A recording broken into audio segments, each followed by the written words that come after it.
And a very good morning to you. It is Saturday morning, the 28th of August, 2021. And this is your friend Angus Buchan with a thought for the day. If we go to 1 Chronicles, chapter 14 and verse 10.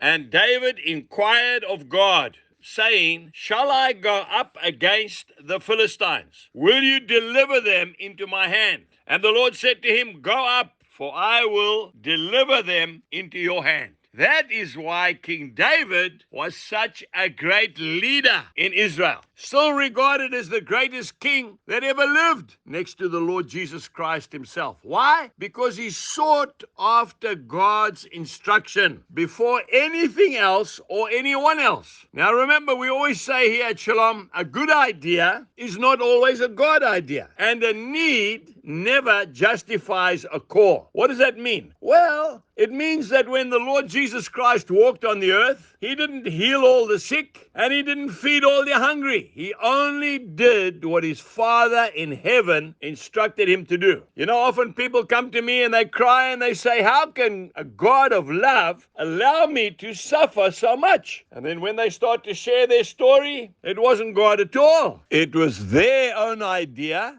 and their own plan. It wasn't God that said to you that you must marry an unbeliever. It wasn't God who told you to go into business with a man who does not serve God, an unscrupulous businessman. You know, a while back, a young man came to see me who has worked with me for many, many years. And out of the blue, he said, I'm leaving. Needless to say, I was quite shaken because he was one of my key men in the ministry, a godly man. I asked him only one question. Did you hear from God? His answer was yes, and that was the end of the story. I said, go in peace. I can hear some of you saying to me today, but how do you inquire of God? Well, first of all, you pray. Revelation chapter 3, verse 8, Jesus says, I open a door for you that no man can close. When the door is closed, don't try and break it down. When the door opens, then you go through it. Secondly, the word. You must read the Bible. Psalm 119, verse 105, thy word is a lamp unto my feet and a light unto my path. And then you must seek counsel. Have you got Jesus' telephone number?